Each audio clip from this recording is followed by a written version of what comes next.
बिहार विधानसभा चुनाव से पहले एनडीए के सभी दल सीट बंटवारे को लेकर जद्दोजहद करते दिख रहे हैं। बिहार एनडीए के सारे नेताओं का दिल्ली में जमावड़ा लगा हुआ है।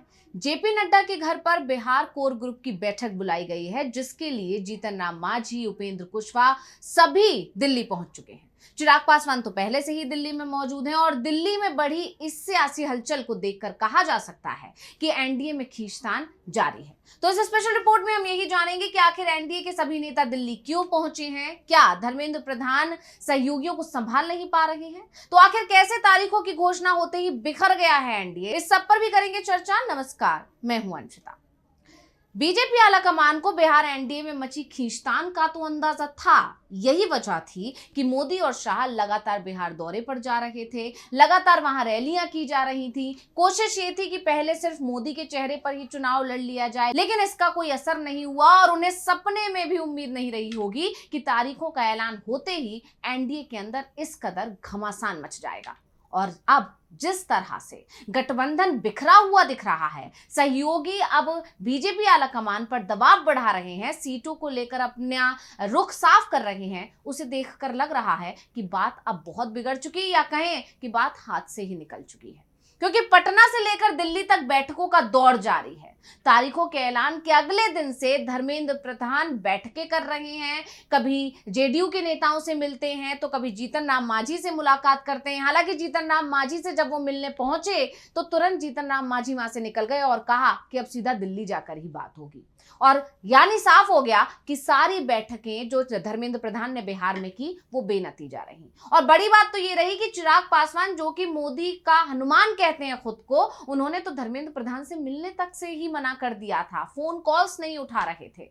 और जब धर्मेंद्र प्रधान से मामला नहीं संभल पाया तो अब खुद पीएम मोदी को कमान संभालनी पड़ी है। एनडीए के सभी नेताओं को दिल्ली बुला लिया गया है और जैसे ही बीजेपी आलाकमान ने बैठक बुलाई, सभी सहयोगी दिल्ली रवाना हो गए। क्योंकि ये तो हर कोई जानता है कि केंद्र में जो बीजेपी की सरकार है उसके लिए बिहार में उसका मजबूत बने रहना, एनडीए का एकजुट रहना भी बहुत ज्यादा जरूरी है। क्योंकि जेडीयू हो, चाहे चिराग पासवान हो या जीतन राम मांझी हो, तीनों ही सहयोगियों का समर्थन केंद्र की सरकार में है। और इसीलिए बिहार से अगर सत्ता गई या बिहार के एनडीए में बिखराव हुआ तो केंद्र के एनडीए में बिखराव होने में समय नहीं लगेगा। और यही वजह है कि अब पीएम मोदी को खुद मैदान में आकर कमान संभालनी पड़ी है। एनडीए के सभी नेताओं को दिल्ली बुला लिया गया और जैसे ही बीजेपी आलाकमान ने बैठक बुलाई, सभी सहयोगी दिल्ली रवाना हो गए हैं, जो बताता है कि दिल्ली में आर पार की स्थिति है। और अब अगर मोदी भी सहयोगियों को साधने में कामयाब नहीं हो पाए तो सहयोगी कोई बड़ा ऐलान कर सकते हैं।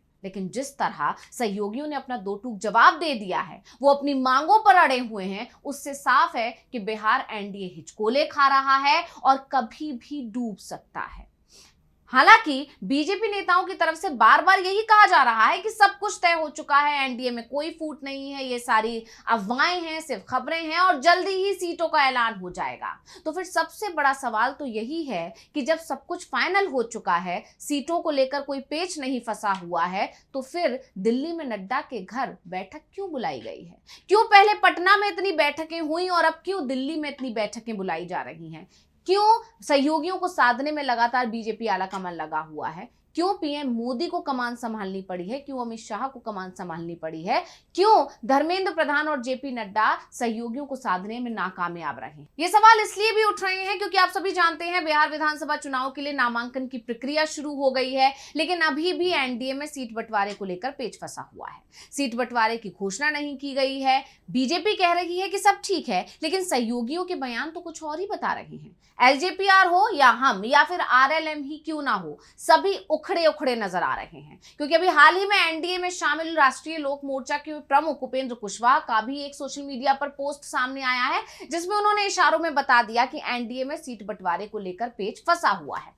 उन्होंने अपने सोशल मीडिया पर लिखा, इधर उधर की खबरों पर मत जाइए, वार्ता अभी पूरी नहीं हुई है। मुझे नहीं पता कि मीडिया में कैसे खबरें चल रही हैं। अगर कोई खबर प्लान कर रहा है तो ये छल है, धोखा है। आप लोग ऐसे ही सजग रहिए। यानी उन्होंने साफ बता दिया है कि अभी किसी तरह का कोई फाइनलाइजेशन नहीं हुआ है। एक तरह से देखा जाए तो उन्होंने बीजेपी के नेताओं के बयान को पूरी तरह झुठला दिया है। उन्होंने मीडिया को सचेत रहने के लिए कहा है कि अगर कोई ये कह रहा है कि सब कुछ फाइनल है तो उस पर विश्वास मत कीजिए, क्योंकि अभी बातचीत चल रही है। और उपेंद्र कुशवाहा ही नहीं, चिराग पासवान की पार्टी का भी यही कहना है कि अभी कुछ भी फाइनल नहीं है। शांभवी चौधरी जो कि सांसद है चिराग पासवान की पार्टी से, उनका बयान आया है, क्या कुछ बोली है वो सुनिए। आज जो हमारे केंद्र संसदीय बोर्ड की बैठक थी, राष्ट्रीय अध्यक्ष श्री चिराग पासवान जी की अध्यक्षता में ये मीटिंग हुई है। पार्टी के जितने भी सांसदगण हैं और पदाधिकारीगण हैं, बहुत सकारात्मक, बहुत अच्छी चर्चा हुई है और हमने हमारे राष्ट्रीय अध्यक्ष श्री चिराग पासवान जी को बिहार विधानसभा चुनाव के अंतिम फैसला लेने के लिए अधिकृत कर दिया है। जो भी यहाँ से गठबंधन को लेकर के, सीट को लेकर के या फिर सीट के चयन को लेकर के होगा, वो सब पे अंतिम निर्णय हमारे राष्ट्रीय अध्यक्ष श्री चिराग पासवान जी को होगा। कुछ देर से अभी बात चल रही है ना, हमारे राष्ट्रीय अध्यक्ष खुद ही आप जानते हैं कि वो खुद आप लोग सबसे बात करके सब कुछ साझा अपने से करते हैं। तो अभी just give it some time, अभी बातचीत चल रही है, जैसे फाइनल होगा वो आपको बता देंगे। वहीं इसके अलावा जीतन राम मांझी का भी यही कहना है कि सीट बंटवारे पर फैसला करना है और इसीलिए हम लोग दिल्ली जा रहे हैं। एनडीए के सहयोगी दल सब दिल्ली में हैं, इसलिए हम भी दिल्ली पहुंच रहे हैं। क्या कुछ बोले हैं जीतन राम मांझी, सुन लेते हैं। अब फैसला होना है दिल्ली में, यहाँ भी बातें हुई है, वहाँ भी बात होने वाली है, अंतिम तो फैसला वही ना होती है।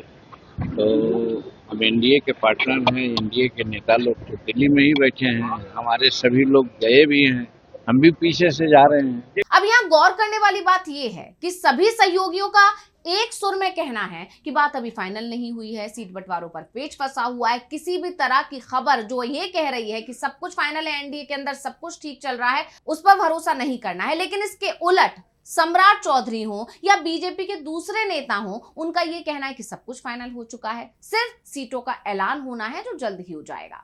जिस तरह से अब एनडीए के अंदर से अलग अलग बयान आ रहे हैं, बीजेपी कुछ कह रही है, सहयोगी कुछ कह रहे हैं, उससे साफ पता चलता है कि सहयोगी अपनी मांगों पर अड़े हुए हैं, जबकि बीजेपी अपनी मनमर्जी थोपने की कोशिश कर रही है, जिसे मानने को सहयोगी राजी नहीं है। और अब उन्होंने बगावती रुख दिखा दिया है, क्योंकि एनडीए में जिस तरह से भगदड़ मची हुई है, जिस तरह से जेडीयू के नेता हो, बीजेपी के नेता हो या दूसरे सहयोगियों के नेता हो एनडीए का साथ छोड़कर महागठबंधन की तरफ जा रहे हैं, उससे एक बात साफ हो चुकी है कि इस बार एनडीए का सत्ता में आना मुश्किल ही नहीं, नामुमकिन नजर आ रहा है।